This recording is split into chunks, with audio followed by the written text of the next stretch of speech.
আমাদের প্যারেন্টসরা তাদের বাচ্চাদেরকে মারার পর যেভাবে মানায়। প্রিন্স, এই মার মার মার মার। আরে ধর, মারছিস না কেন?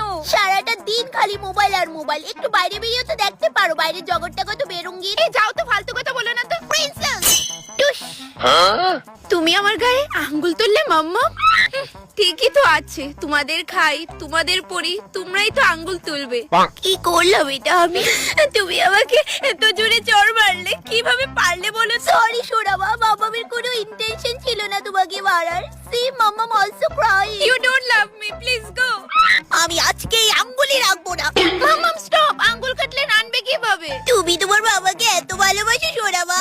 আর আমার মা আমার মারনের পরে যেভাবে শান্ত করে আমার বাটন ফোনে, তাই সাপের গেম খেললা খেললা ফোনের বাটন দিয়ে নষ্ট করে লাইছে। আমি আস্তে আস্তে টিপ দিতাম। এলিগা নিয়ে অবস্থা, হ্যাঁ? হিয়া! মুখ বন্ধ রাখ, মুখ বন্ধ রাখ কইছি। হ্যাঁ নি, কইছি না মুখটা বন্ধ রাখ। তাই এনো গেম খেলে একটা আওয়াজও যাতে আমার কানে না আয়ে, নইলে আয়া কিন্তু শুটকির ভর্তা বানাই